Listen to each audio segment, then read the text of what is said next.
কুরবানির গুরুত্ব নিয়ে, কুরবানি যদি না করে, সামর্থ্য থাকা সত্ত্বেও ইচ্ছে করে অবহেলা করে যদি না করে, এটার পরিণাম কি হবে সেই বিষয় সম্পর্কে আমরা বিস্তারিত আলোচনা পেশ করব। আল্লাহ তাআলা মহাগ্রন্থ আল কোরআন ও হাদিস থেকে আমাদেরকে সঠিক কথা বলা, পরিশেষে আমি সহ আমাদের সবাইকে আমল করার তৌফিক দান করে সকলে বলেন আমিন। তার আগে কুরবানিটা উম্মতে মুহাম্মদের উপরে কিভাবে আসলেন বিস্তর আলোচনা আমরা সংক্ষেপে বলবো। আগামীকাল পুরো ঘটনাটা আমরা ইনশাআল্লাহ বিস্তারিত বলার চেষ্টা করবো। আল্লাহ পাক যেন কবুল করে সবাই বলেন আমিন। দেখেন, পৃথিবীর জমিনের মধ্যে যত মানুষ আল্লাহ তাআলা সৃষ্টি করেছেন, প্রত্যেকটা মানুষের কাছে দুইটা জিনিস সবচাইতে বেশি প্রিয়। কয়টা জিনিস? দুইটা জিনিস। এক নাম্বার হচ্ছে তার নিজের জীবন, নিজের প্রাণ। দুই নাম্বার হচ্ছে আল্লাহ তাআলার দেওয়া তার জীবনের সবচেয়ে বড় নিয়ামত তার সন্তান। সুবহানাল্লাহ। তাহলে আল্লাহ তাআলার পক্ষ থেকে বান্দার জন্য যে নিয়ামতগুলো রয়েছে তার মধ্যে সন্তান অন্যতম। আর মানুষ দুইটা জিনিস সবচেয়ে বেশি ভালোবাসে। এক নাম্বার হচ্ছে তার নিজের প্রাণ। এক নাম্বার কি? কথা বলেন। এক নাম্বার কি? নিজের প্রাণ অথবা নিজের জান বলতে পারেন। দুই নাম্বার হচ্ছে নিজের সন্তান, নিজের সন্তান। তারপরে আছে সম্পদ। কোনো সমস্যা, কোনো সন্দেহ নাই। রব্বুল আলামিন এই জমিনে যত নবী রাসূলদেরকে পরীক্ষা করেছেন, সব নবী রাসূলদেরকে আল্লাহ তাআলা বিভিন্ন ভাবে এক একজনকে এক এক ভাবে পরীক্ষা করেছেন। কিন্তু ইব্রাহিম খলিলুল্লাহ আলাইহিস সালাতু ওয়াস সালাম, তিনি এমন একজন নবী যাকে আমার আল্লাহ জান দিয়ে এবং সন্তান দিয়ে, দুইটা সবচাইতে প্রিয় জিনিস দিয়ে আল্লাহ তাআলা তাকে পরীক্ষা করেছেন। অথচ ইব্রাহিম আলাইহিস সালাতু ওয়াস সালাম দোনো পরীক্ষায় ফার্স্ট ডিভিশনে পাস করেছেন। তো এই জন্য রব্বুল আলামিন ইব্রাহিম আলাইহিস সালাতু ওয়াস সালামের সর্বপ্রথম স্ত্রী ছিলেন আম্মা জান সারা আলাইহিস সালাতু ওয়াস সালাম, যাদের অনেক যুগ বিবাহ দাম্পত্য জীবনের পরে কোনো সন্তান হয় না। তখন মা সারার পরামর্শে ফেরাউন নামক বাদশার কন্যাকে, মা হাজেরাকে তিনি বিবাহ করলেন। ওই ঘরে সন্তান আসলো হযরত ইসমাঈল জবিউল্লাহ। কন্যা সুবহানাল্লাহ। ইসমাঈল আলাইহিস সালাতু ওয়াস সালাম এই জমিনে আগমনের আগে ইব্রাহিম আলাইহিস সালাতু ওয়াস সালাম দোয়া করতেন। আমরা সবসময় দোয়া করি, আল্লাহ আমার একটা পুত্র সন্তান দাও, যেন সন্তানটা দেখতে শুনতে সুন্দর হয়, আমি যেন তাকে পরিচয় দিতে আমি যেন প্রাউড ফিল করি, আমাকে একটা সুন্দরী একটা কন্যা দাও। সবসময় আমরা সুন্দর চাই। কিন্তু ইব্রাহিম আলাইহিস সালাতু ওয়াস সালাম তিনিও সন্তান চেয়েছেন, আমাদের মতো নয়। তিনি চেয়েছেন রব্বি হাবলি মিনাস সালিহিন, আয় আল্লাহ আমাকে একটা নেক সন্তান দাও। কি সন্তান দাও? হাজারো সন্তানের চাইতে একটা নেক সন্তান আপনার দুনিয়াকে আলোকিত করবে, আখিরাতকে উজ্জ্বল করবে। কন্যা সুবহানাল্লাহ। ইব্রাহিম আলাইহিস সালাতু ওয়াস সালাম আল্লাহর দরবারে যে দোয়াটা তিনি করলেন, আমার আল্লাহ এই দোয়াকে এমন ভাবে কবুল করলেন, পছন্দ করলেন। মহাগ্রন্থ আল কোরআনের মধ্যে আল্লাহ সূরা সফফাতের মধ্যে আমার আল্লাহ তাআলা প্রত্যেকটা কথা পুঙ্খানু লিপিবদ্ধ করে দিলেন। কন্যা সুবহানাল্লাহ। ইব্রাহিম আলাইহিস সালাতু ওয়াস সালাম তিনি বললেন, রব্বি হাবলি মিনাস সালিহিন। তিনি দোয়া করলেন, আল্লাহ হে আমার প্রভু, আপনার পক্ষ থেকে আপনার এই গোলামের জন্য, আমি ইব্রাহিমের জন্য একটা নেক সন্তান দান করুন। কন্যা সুবহানাল্লাহ। ইব্রাহিম নবী এই দোয়া করার পরে আল্লাহর পক্ষ থেকে সুসংবাদ সাথে সাথে তিনি পেলেন। আল্লাহ তাআলা তাকে সুসংবাদ জানিয়ে দিলেন, ফাবাশশারনাহু বিগুলামিন হালিম। আল্লাহু আকবার। রব্বুল আলামিন জানিয়ে দিলেন, সুতরাং ইব্রাহিম নবী যখন আমি আল্লাহর কাছে নেক পুত্র সন্তান চাইলেন, আর আমি আল্লাহ আমার পক্ষ থেকে আমার ইব্রাহিমের জন্য একটা সহনশীল পুত্রের সুসংবাদ দান করলাম। কন্যা সুবহানাল্লাহ। এবার ইব্রাহিম আলাইহিস সালাতু ওয়াস সালাম তিনি বললেন, فلما بلغ معه السعي قال يا بني إني أرى في المنام أني أذبحك فانظر ماذا ترى الله أكبر ইব্রাহিম আলাইহিস সালাতু ওয়াস সালাম আল্লাহ তাআলা ইব্রাহিম নবীর এই ঘটনাটাও কি সুন্দর করে বর্ণনা করলেন। ইব্রাহিম আলাইহিস সালাতু ওয়াস সালামের সন্তান ইসমাঈল জবিউল্লাহ যখন নিজের পায়ে দাঁড়ালেন, যখন তিনি চলাফেরা করতে লাগলেন, কোন কোন বর্ণনায় পাওয়া যায় 13 কিংবা 15 বছর। ইব্রাহিম আলাইহিস সালাতু ওয়াস সালাম তিনি একটি স্বপ্ন দেখলেন। আল্লাহ তাআলা তাকে স্বপ্ন দেখালেন। কি স্বপ্ন দেখালেন? ফালাম্মা বালাগা মাহুস সাইয়া, যখন পিতার সাথে চলাফেরার বয়সে তার সন্তান উপনীত হলো, তখন তিনি বললেন ইয়া বুনাইয়া ইন্নী আরা ফিল মানামি, হে আমার সন্তান, আমি স্বপ্নে দেখেছি আমি তোমাকে জবে করতেছি। কন্যা আল্লাহু আকবার। আন্নী আযবাহুকা ফানজুর মাযা তারা, এখন বলো তোমার অভিমত কি, এই বিষয়ে তোমার মতামত কি?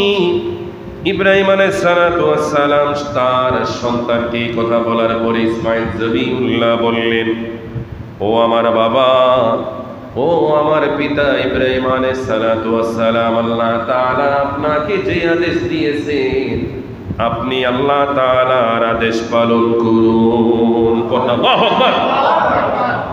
মহাগ্রন্থ আল কোরআনে আল্লাহ তাআলা বললেন ক্বালা ইয়া আবাতি ফাআল মা তুমার, আল্লাহ তাআলা আপনাকে যেই নির্দেশ দিয়েছেন, হুকুম দিয়েছেন, অর্ডার করেছেন, এই অর্ডার আপনি পালন করুন।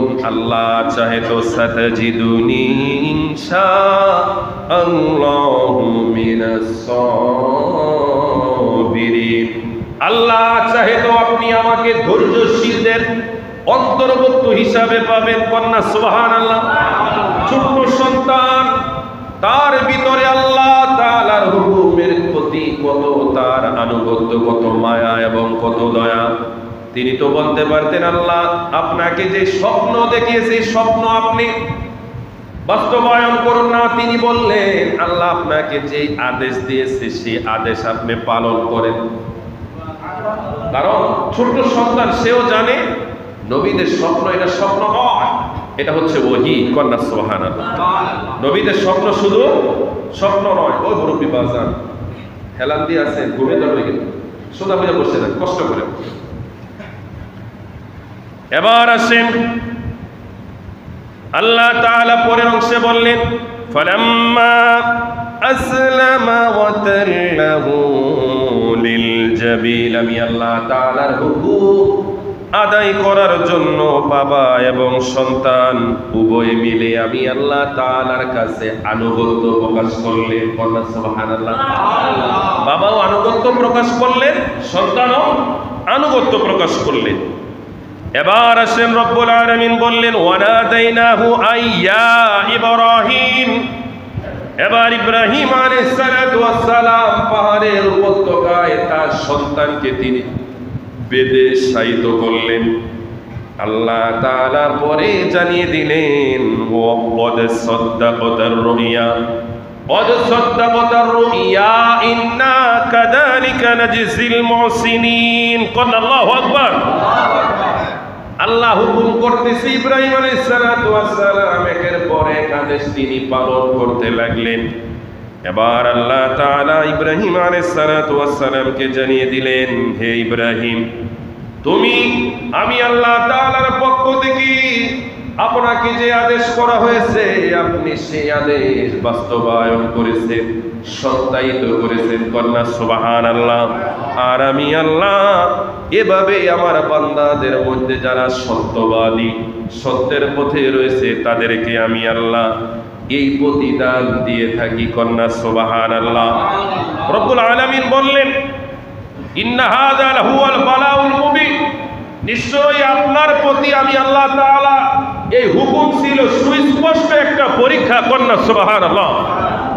ইব্রাহিম নবীর প্রতি সন্তানের এই কুরবানি, এটা ছিল আল্লাহর পক্ষ থেকে একটা পরীক্ষা। জোরে বলেন, একটা পরীক্ষা। তারপরে রব্বুল আলামিন বললেন, ওয়াফাদাইনাহু বিযিবহিন আযীম, আমি তার প্রতি সন্তুষ্ট হয়ে তার ছুরির নিচে থাকা তার সন্তানের পরিবর্তে আমি আল্লাহ তাআলা এর পরিবর্তে একটা জান্নাত থেকে একটা মহান জন্তু, সুন্দর জন্তু, আযীম জন্তু আমি আল্লাহ তাআলা তার ছুরির নিচে দিয়ে দিলাম। কন্যা সুবহানাল্লাহ। আর আমি তার জন্য এই বিষয়টি পরবর্তীদের মধ্যে রেখে দিয়েছি, তথা ওয়াতারাকনা আলাইহি ফিল আখিরিন, ইব্রাহিম আলাইহিস সালাতু ওয়াস সালামের পরে যারা জমিনে আগমন করবে, তথা আমরা আমাদের প্রত্যেকের জন্য এটা হচ্ছে একটা শিক্ষা। কন্যা সুবহানাল্লাহ। এখানে আমি সংক্ষেপে মহাগ্রন্থ আল কোরআন থেকে বিষয়টা উপস্থাপন করলাম। আগামীকাল আমরা ইনশাআল্লাহ আল্লাহ চাহে তো পুরো ঘটনাটা বিস্তারিত বলার চেষ্টা করব। আজকে আমরা কোরআন হাদিস থেকে কোরবানির ফজিলত বিভিন্ন মাসালা মাসাইল নিয়ে আলোচনা করব। তবে হ্যাঁ, আরেকটা মজার বিষয় আপনাদেরকে বলে রাখি, সেটা হচ্ছে ইব্রাহিম আলাইহিস সালাতু ওয়াস সালামের সন্তানের পরিবর্তে আল্লাহ তাআলা জান্নাত থেকে যে পশুটা পাঠিয়েছিলেন, এই পশুটা ওই পশু যেই পশুকে সর্বপ্রথম এই জমিনের মধ্যে আদম আলাইহিস সালাতু ওয়াস সালামের সন্তান হাবিল আল্লাহর রাস্তায় কুরবানি করেছিল। কন্যা সুবহানাল্লাহ। তিনি যেই দুম্বাটা কুরবানি করেছিলেন, যে কুরবানিকে আমার আল্লাহ আকাশে কবুল করে নিয়েছিলেন, যে পশুটাকে জান্নাতে আমার আল্লাহ স্থান দিয়েছেন, ইব্রাহিম আলাইহিস সালাতু ওয়াস সালামের সন্তানের পরিবর্তে জান্নাত থেকে জিবরাইলের মাধ্যমে ওই পশুটাকে আমার আল্লাহ তাআলা তার ছুরির নিচে দিয়ে জবের মাধ্যমে জমিনের জন্য সকল মানবের জন্য কুরবানি পশু জবে করা আমার আল্লাহ তাআলা ওয়াজিব বানিয়ে দিলেন। কন্যা সুবহানাল্লাহ। আমরা খুশি না বেজার? জোরে বলেন না, খুশি না বেজার? কুরবানিটা কি? আসলে কুরবানিটা কি? কুরবানির মাধ্যমে আল্লাহ তাআলা আমাদের কাছ থেকে কি চান, সেই বিষয় সম্পর্কে মহাগ্রন্থ আল কোরআনের অন্যতম সূরা সূরা সফফাতের 102 নম্বর আয়াতের মধ্যে, এবং শুধু তাই নয়, সূরা হজের 37 নম্বর আয়াতে, সূরা সফে আল্লাহ তাআলা কুরবানির ঘটনা নিয়ে আলোচনা করেছেন। সূরা হজের 37 নম্বর আয়াতে আল্লাহ তাআলা কুরবানির মাধ্যমে আমাদের কাছ থেকে কি চায় সেই বিষয়টা আল্লাহ তাআলা আমাদেরকে বুঝিয়েছেন। কন্যা সুবহানাল্লাহ। আসুন দেখি রব্বুল আলামিন কি বলেন।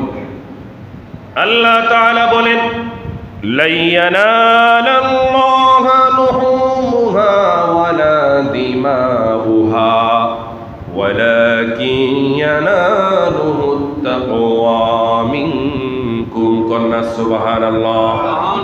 আল্লাহ তাআলা জানিয়ে দিলেন, কুরবানি কৃত পশুর গোশত বা রক্ত আমি আল্লাহ তাআলার নিকট বান্দারে পৌঁছায় না, তাহলে পৌঁছায় কি? রব্বুল আলামিন জানিয়ে দিলেন, বরং আমি আল্লাহ তাআলার নিকট তোমাদের পক্ষ থেকে তোমাদের তাকওয়া, তোমাদের খোদার প্রতি, আমি আল্লাহর প্রতি যে ভয়, যে ভালোবাসা, যে খোদাভীতি, এটাই আমি আল্লাহ তাআলার নিকট পৌঁছে যায়। আল্লাহু আকবার। আল্লাহ বললেন, তোমরা যে কুরবানির পশু জবে করলি, এই জবেকৃত পশুর গোশত কিংবা রক্ত আমি আল্লাহর নিকট পৌঁছে না। সর্বপ্রথম যা পৌঁছে এটা হচ্ছে তোমাদের তাকওয়া। এজন্যই যখন আমরা কোন কুরবানির পশু দেখব, আলহামদুলিল্লাহ বলবো। কোন ভাই বাহ্যিক দৃষ্টিতে একটু দুর্বল পশু ক্রয় করেছে, হয়তো দামে একটু ঠকে গেছে, কিন্তু আমরা তাকে অসন্তুষ্ট করব না। কেননা আপনি জিতেন ঠকেন, দুর্বল হোক সবল হোক, সব পশু জবে করতে হবে একজনের জন্য। তিনি কে? একজনের সন্তুষ্টির জন্য তিনি আল্লাহ। কোন আল্লাহু আকবার। এজন্য কেউ যদি আপনাকে জিজ্ঞেস করে, ভাই কেমন হলো, আপনি বলবেন আলহামদুলিল্লাহ, আল্লাহর জন্য কিনেছে, অবশ্যই ভালো হয়েছে। আমরা দোয়া করি আল্লাহ যেন আপনার কুরবানি কবুল করে নেয়। কন্যা সুবহানাল্লাহ। ওই মানুষটা খুশি হয়ে গেল। আর যদি আপনি কে জিজ্ঞেস করা হয়, ভাই পশুটা কেমন হলো, ভাই কত দা নিছেন, ভাই 2 লাখ টাকা দিয়েছে, আরে ভাই কোন কি এতে বড়টা দি 1 লাখ টাকা নিল, তখন যে 2 লক্ষ টাকা দিয়ে পশুটি ক্রয় করেছে তার মন খুশি না খারাপ? খারাপ হবে না? খারাপ হয়ে যাবে এবং আপনার প্রতিও সে অসন্তুষ্ট হবে। লোকটারে তো ভালো জানতাম, হয় না আমি খারাপই কিনছি, প্রশংসাটা তো করতে পারতো, কিন্তু লোকটা তো আসলে ভালো পরিচয় দিল না। আপনার কথা বলার সাথে সাথে তার মনও খারাপ হয়ে গেল, আপনার প্রতিও তার একটা খারাপ ধারণা এসে গেল। তো এরকম ভাবে কষ্ট দেওয়া যাবে না। কুরবানিটা আসলে শুধু গোশত খাওয়ার নাম নয়। এই পুরো কুরবানির এই পুরো সাবজেক্টটা তাকওয়া প্রমাণ করার নাম। কন্যা সুবহানাল্লাহ, আল্লাহর সন্তুষ্টি অর্জনের নাম। সেজন্য আমাদের যাদের ভিতরে খাইসিয়ত খাসালত গুলো রয়েছে আমরা ইনশাআল্লাহ পরিবর্তন করার চেষ্টা করব। আল্লাহ পাক যেন কবুল করে, সকলে বলেন আমিন।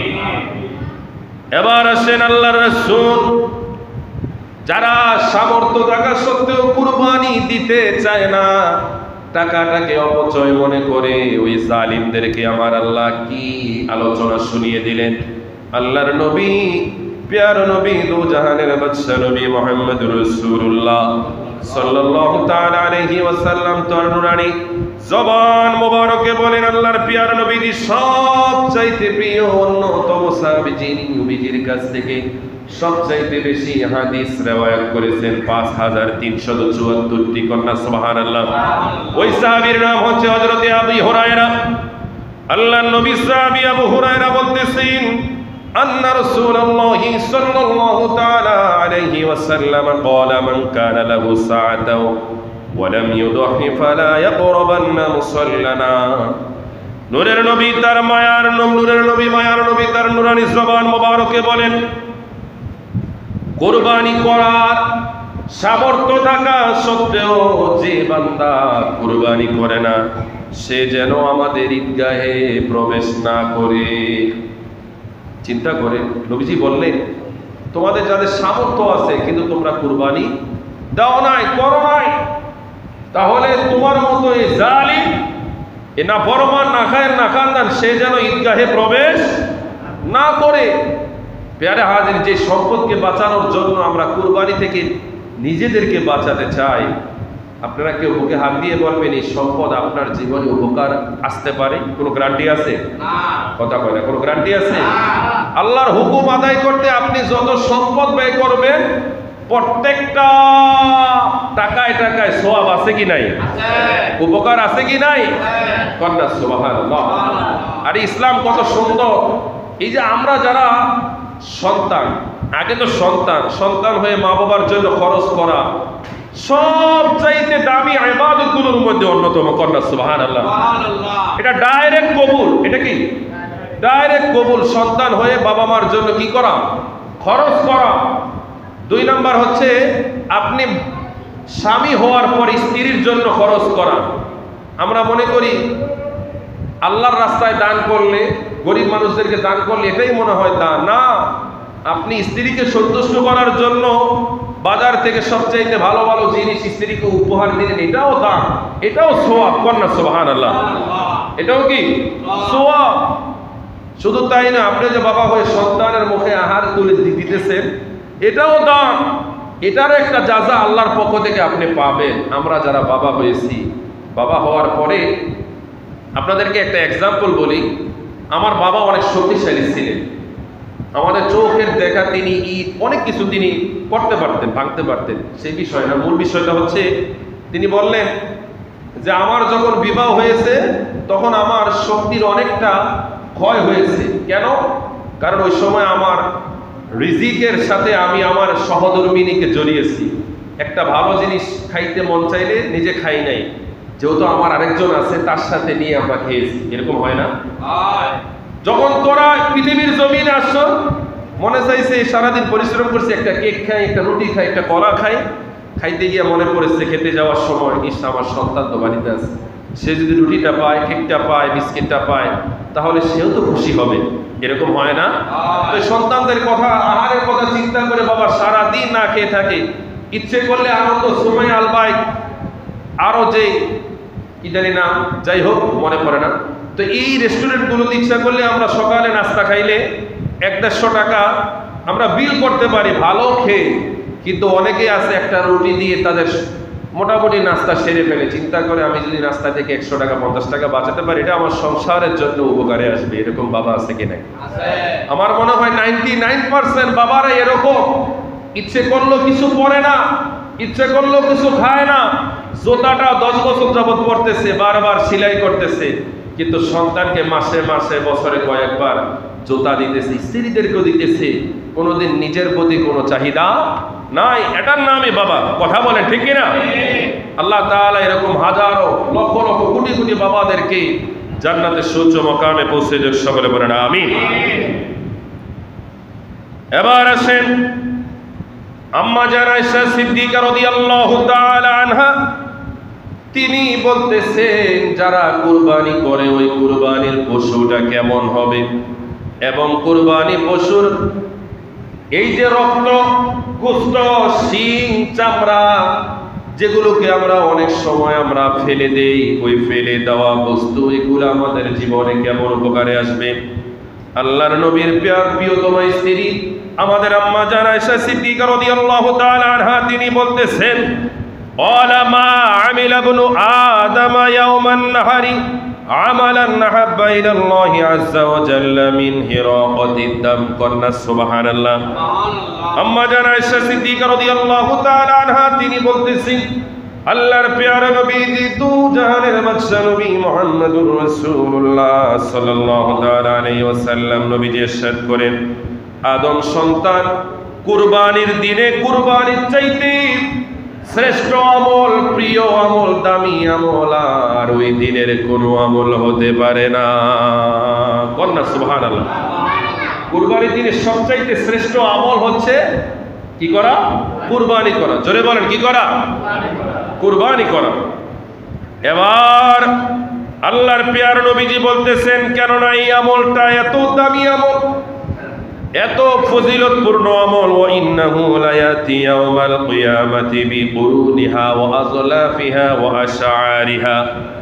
এজন্য এই আমলটা এত দামি। আদম সন্তান যখন কুরবানি করে, যেই পশুটা কুরবানি করবে, কিয়ামতের দিন আল্লাহ তাআলা ওই কুরবানি দাতার পশু থেকে কুরবানিকৃত পশুর শিং এবং তার খুর, পশম সমূহ, সকল কিছু যেগুলো আমরা ফেলে দেই, বর্জ্য মনে করি, সব কিছু রব্বুল আলামিন তার আমলনামায় আমার আল্লাহ তাআলা মিজানের পাল্লায় ওজন দেওয়ার জন্য ফেরেশতাদেরকে নির্দেশ দিয়ে দিবেন। কন্যা সুবহানাল্লাহ। যেগুলো আমাদের কাছে বর্জ্য মনে হয়, অতিরিক্ত মনে হয়, আবর্জনা মনে হয়, কিন্তু আমার আল্লাহ তাআলার কাছে বান্দার এই আবর্জনাটা এক একটা নেক আমলে পরিণত হয়ে যায়। কন্যা আল্লাহু আকবার। শুধু তাই নয়, রব্বুল আলামিন বললেন বান্দারি, ওয়া ইন্নাদ দাম্মা লা ইয়াকউ মিনাল্লাহি আযজা ওয়া জাল্লা বিমাকানিন ক্বাবলা আন ইয়াকআল আরদু ফাতিবু বিহা নাফসান। নূরের নবী, মায়ার নবী, তার নূরানি জবান মোবারকে বলেন, উম্মতেরানি, তোমরা যখন আল্লাহ তাআলার সন্তুষ্টির জন্য তোমাদের ক্রয়কৃত পশু যখন তোমরা জবে করো, ওই জবেকৃত পশুর রক্তের ফোঁটা জমিনে পড়ার আগে আমার আল্লাহ তোমাদের কুরবানিকে কবুল করে নেয়। কুরবানির পশুর রক্তের ফোঁটা জমিনে পড়ার আগেই সাথে সাথে আমার আল্লাহ কুরবানিকে কবুল করে নেন। কন্যা সুবহানাল্লাহ। এজন্যই নবীজি বলেন, ফাতিবু বিহা নাফসান। এজন্যই তোমরা আনন্দের সাথে খুশি মনে একমাত্র আল্লাহর সন্তুষ্টির জন্য তোমরা তোমাদের পশুকে আল্লাহর রাস্তায় কুরবানি করো। কি করো? কুরবানি করো। এজন্য আমরা কুরবানি করতে চাই কি চাই না? এবার কুরবানির ফজিলত সম্পর্কে আল্লাহর নবীর প্রিয় সাহাবী হযরত যায়েদ ইবনে আরকাম রাদিয়াল্লাহু তাআলা আনহু হতে বর্ণিত, তিনি বলতেছেন, সাহাবীগণ নবীজির কাছে জিজ্ঞেস করলেন, ইয়া রাসূলুল্লাহ, ইয়া হাবিবাল্লাহ, ও মায়ার নবী, দয়াল নবী। ক্বালা সাহাবু রাসূলুল্লাহ সাল্লাল্লাহু তাআলা আলাইহি ওয়াসাল্লাম, ইয়া রাসূলুল্লাহ, মা হাদিহিল লাদহি। কুরবানির ফজিলত সম্পর্কে আমাদেরকে একটু বলেন। কুরবানির মধ্যে কি ফজিলত রয়েছে, কি বর্ণিত রয়েছে, এটার উপকারটা কি? নূরের নবী, মায়ার নবী বললেন কুরবানি হচ্ছে ক্বালা সুন্নাতু আবিকুম ইব্রাহিম, এটা হচ্ছে ইব্রাহিম আলাইহিস সালাতু ওয়াস সালামের সুন্নাত। কন্যা সুবহানাল্লাহ। সাহাবীরা বললেন ইয়া রাসূলুল্লাহ কুরবানিটা কি আসলে? নবীজি বললেন ক্বালা সুন্নাতু আবিকুম ইব্রাহিম, এটা হচ্ছে ইব্রাহিম আলাইহিস সালাতু ওয়াস সালামের সুন্নাত। কন্যা সুবহানাল্লাহ। শুধু তাই নয়, এবার সাহাবীরা জিজ্ঞেস করলেন ক্বালু ফামা লানা ফিহা ইয়া রাসূলুল্লাহ, ও মায়ার নবী, দয়াল নবী, এই কুরবানির মধ্যে আমাদের কি উপকার আছে? এটা তো ইব্রাহিম নবীর সুন্নাহ, ঠিক আছে, কিন্তু এটার মধ্যে আমাদের উপকার কি রয়েছে, সওয়াব কি রয়েছে, ফজিলত কি রয়েছে? এবার নবীজি বললেন ক্বালা বিকুল্লি শা'রাতিন হাসানা, এই কুরবানির পশুর প্রত্যেকটা পশমের বিনিময়ে আমার আল্লাহ সওয়াব নিহিত রেখেছেন। কন্যা সুবহানাল্লাহ। কুরবানির পশুর প্রত্যেকটা পশমের বিনিময়ে আমার আল্লাহ বান্দার আমলনামায় নেক আমল দিতে থাকবেন। কন্যা সুবহানাল্লাহ। এবার সাহাবীরা আরো জিজ্ঞেস করলেন ক্বালু ফাসসুফু ইয়া রাসূলুল্লাহ, ইয়া রাসূলুল্লাহ, ইয়া হাবিবাল্লাহ, ও মায়ার নবী, দয়াল নবী, যদি কুরবানির পশুর প্রত্যেকটা পশমের বিনিময়ে যদি সওয়াব থাকে, তাহলে সব পশুর গায়ে তো একরকম পশম নাই। বেড়া এবং দুম্বার মধ্যে কম না বেশি? কথা কয় না, কম না বেশি?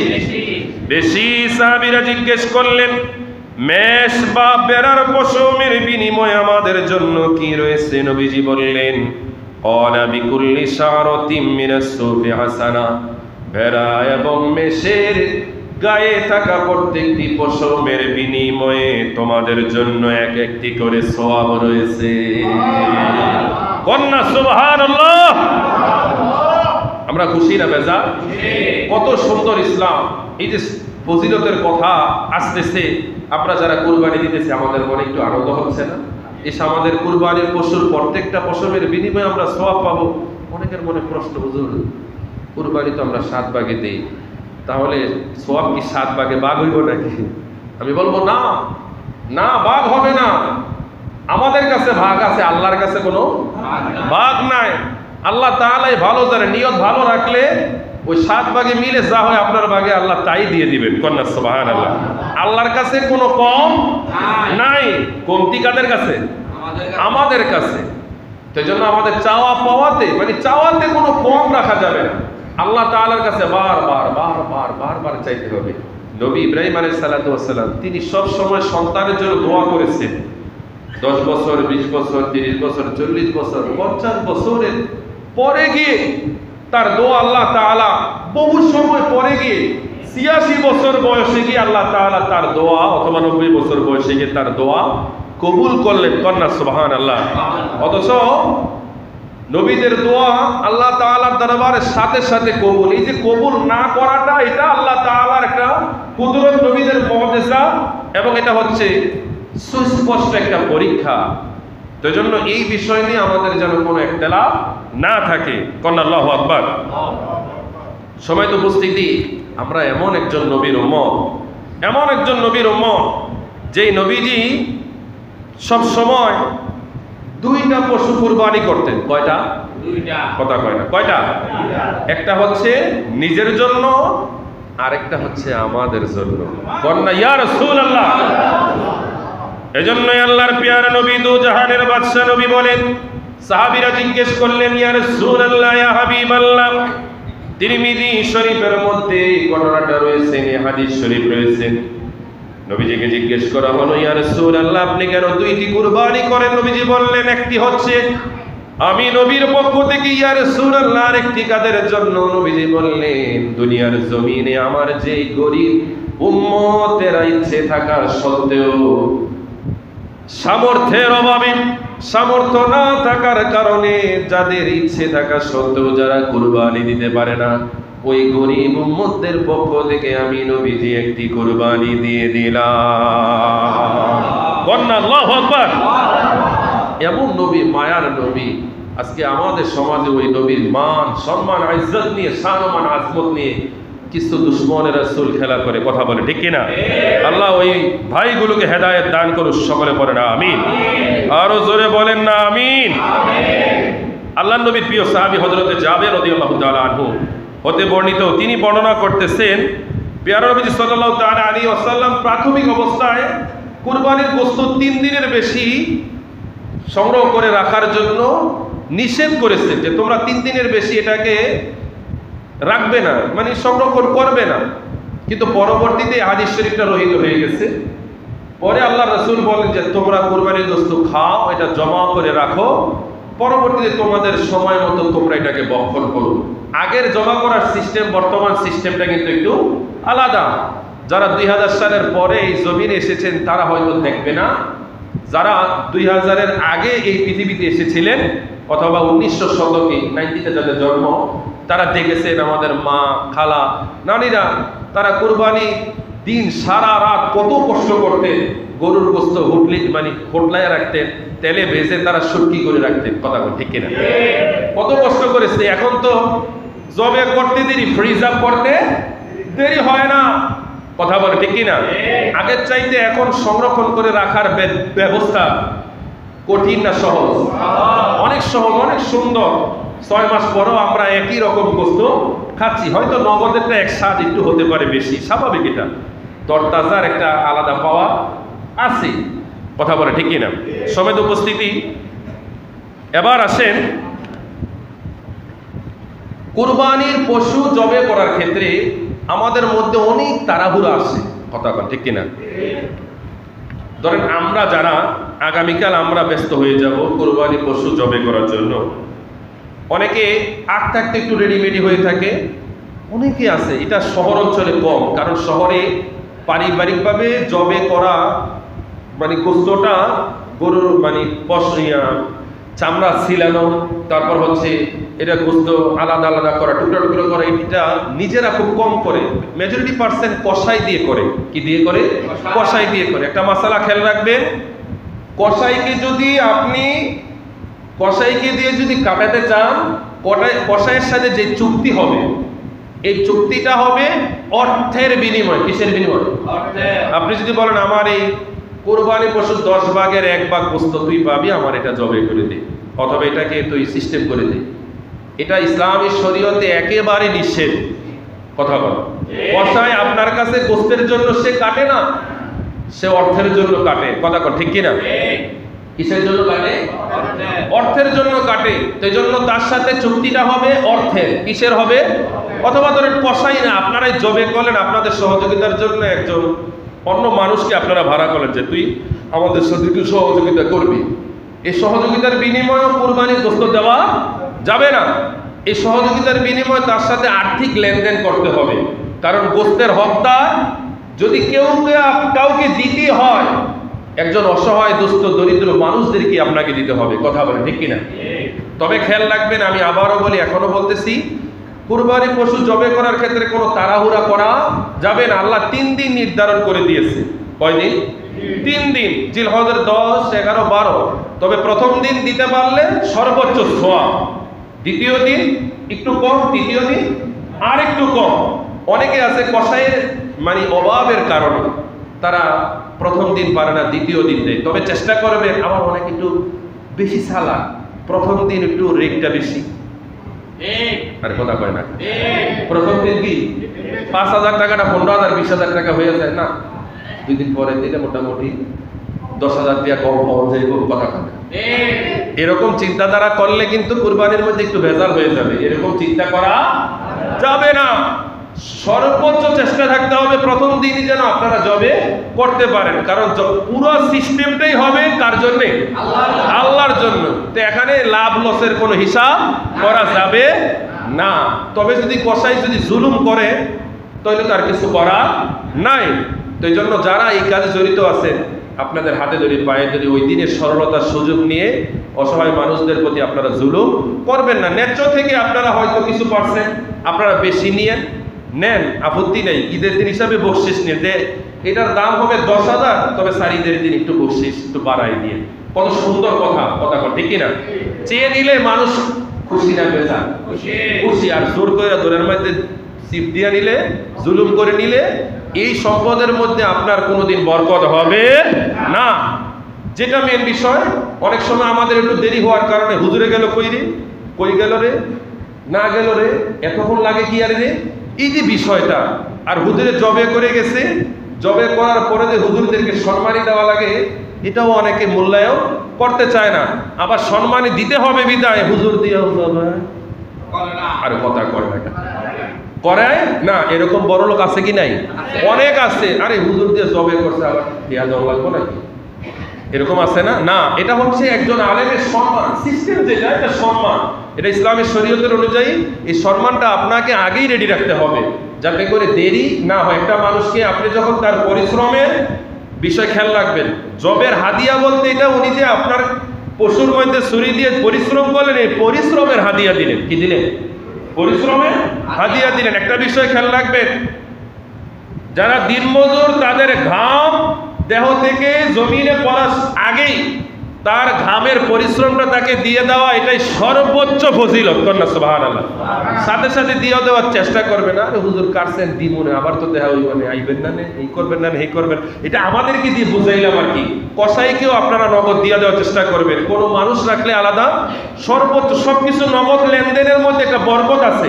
কথা কয় না কেন? বাটফারি হয় না। পরে হলে এটার মধ্যে একটা সমস্যা হয়ে যায়। আর আমরা কুরবানির পশুর গোশতকে নিজের ফ্রিজ আপ করার জন্য ব্যস্ত হব না, ফ্রিজ আপ করার জন্য ব্যস্ত হব না।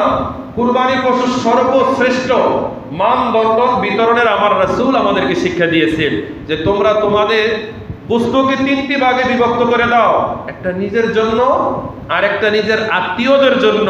আত্মীয়দের মধ্যে বড় লোকও থাকতে পারে, গরিবও। সবাইকে আপনারা দিবেন। আপনি দিবেন, তার বাড়ি থেকে আসবেন, এতে করে সম্পর্ক বাড়বে না কমবে? বাড়বে।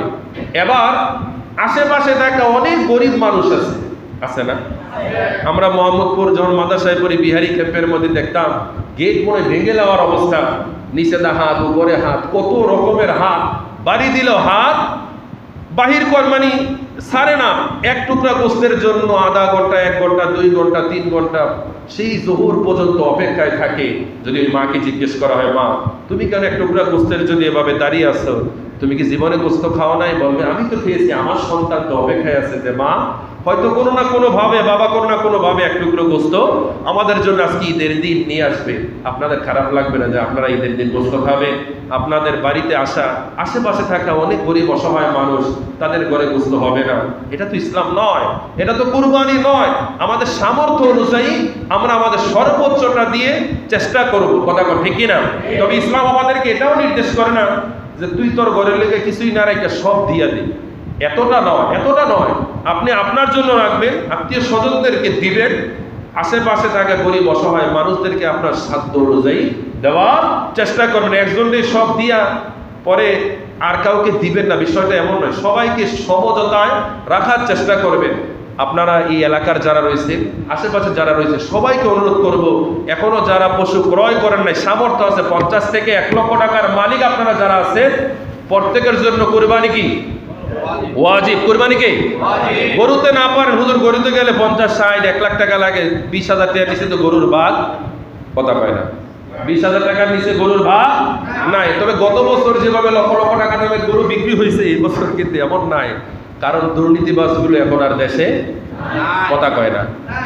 যারা ছাগল কিন্তু 15 লাখ টাকা দেয়, এই মানুষগুলো আছে এখন, কথা কয় না। যারা হালাল ভাবে টাকা কামাই করে, হেরা জানে টাকার কত মূল্য। আর যারা হারাম ভাবে উপার্জন করে, তাদের কাছে 1 কেজি গোশত 1 লাখ টাকা হইলেও কোনো সমস্যা নাই, কথা কয় ঠিক কিনা? আর যারা হালাল ভাবে উপার্জন করে, 700 টাকার ডাব 750 হইলেই কিনতে পারে না, সামর্থ্য হয় না, কুলায় না তো, কথা কয় ঠিক কিনা? আল্লাহ আমাদের সবাইকে সুন্দর পশু সামর্থ্য অনুযায়ী ক্রয় করে আল্লাহর জন্য কুরবানি করার তৌফিক দান করে। সকলে বলেন আমিন। আরো জোরে বলেন না আমিন। এবং কুরবানি পশুর সময় কোনোভাবে গালাগালি, খবরদার। কসাইয়ের সাথে কোনো খারাপ ব্যবহার, আমাদের দেশের কসাইরা এমন আছে কুরবানি পশু জবে করার সময় লেঙ্গি পরে আসে, হাফ প্যান্ট পরে আসে, লুঙ্গি পরে আসলে এমন কাঁচার দেয় যে পিছনের অংশ আছে কি নাই কাপড় বোঝা যায় না। এরকম চিটার বাটপার আছে কি নাই? খবরদার, ওই যে রক্ত ভরার বসে, মানে রক্ত ভরবে, কষ্ট লাগবে, এরকম বসে, এরকম উসিলা দিয়ে যারা ফরজ ত্যাগ করে, এগুলো দ্বারা কোনোদিন কুরবানি পশু আপনারা ক্রয় করবেন না এবং জবে করার চেষ্টা করবেন না। এবং জবে করার পরে সর্বোচ্চ ধৈর্য ধরবেন। 4টা রক কাটবেন। কয়টা? 3টা কাটলে হয়ে যাবে। 4টা কাটার পরে নিচের আরেকটা বড় একটা রগ আছে, সেদিকে এত যাওয়ার চেষ্টা করবেন না। আমাদের দেশের অনেক কসাইরা এত নিকৃষ্ট, আমরাও তাদের সাথে সাথে নিকৃষ্ট। হুজুরে জবে করে গেছে গা, শর্ত হয় না দেখা ছুরিটা বড় করে নিয়ে একবারে খাড়া পার মারি। আরে কথা কর না কা, এরকম আছে না? হারাম। আপনার একটু তাড়াহুড়ার কারণে গোটা কুরবানি সিস্টেমটি আপনি হারাম করে দিলেন। এটার জন্য 7 ভাগের 6 ভাগ দায়ী না হইলে আপনি হইবেন। কথা কয় না কা? তবে আমাদেরও দায় আছে, আমরা নিষেধ করব। অনেক কসাইরা আছে একদিকটা জবে করতেছে, আরেকদিকটা আমরা সিল লেগেছে, কারণ তার চিন্তা হয়েছে আমার তো এটা তো শুধু দান, আমার তো আরেক জায়গায় যাইতে হইব। তো তাড়াহুড়া থাকলে তুই দূরে যা। পশুকে স্থির হওয়ার জন্য সময় দিতে হবে, কারণ তার রুহু বের না হওয়া পর্যন্ত তার গায়ে অন্যভাবে ছুরি স্পর্শ করা হারাম। হারাম যে করলো এটার জন্য সে কবিরা গুনাহ করলো, আল্লাহর হুকুম অমান্য করলো। কথা বলে ঠিক কিনা? সে পশুর প্রতি জুলুম করলো। তাহলে এই জুলুম করার কারণে হাসরের ময়দানে এই পশু আল্লাহর দরবারে আপনার বিরুদ্ধে সাক্ষী দিবে। কোন নাউযুবিল্লাহি মিন যালিক। এজন্য তাড়াহুড়া করার কোনো সুযোগ, পুরো সিস্টেমটাই যেন ইসলামিক মতো হয়, আল্লাহ তার রাসূলের সন্তুষ্টি অনুযায়ী হয়। 10 মিনিট আগে কিংবা কথা কয় না, 10 মিনিট আগে কিংবা পরে। আমরা আগামীকাল আমাদের ঈদের নামাজ হবে আলহামদুলিল্লাহ 7টায়। কয়টায়? তা আমরা মোটামুটি 7টায় আসবো না 6টায় আসবো? কথা কয় না, একটু আগে আসবো না? 6টায় আসবেন। 6টায় আসলে আমরা আপনাদের নিয়ে কুরবানির ফজিলতের নিয়ে একটু আলোচনা করব এবং 7টা বাজে আমাদের নামাজ শুরু হয়ে যাবে। নামাজের পর খুতবা হবে। কি হবে? খুতবা। জুমার নামাজে আগে হয়, ঈদের নামাজে পরে হয়। খুতবা হওয়ার পরে মিলাদ হবে, কিয়াম হবে। 8টার মধ্যে আমরা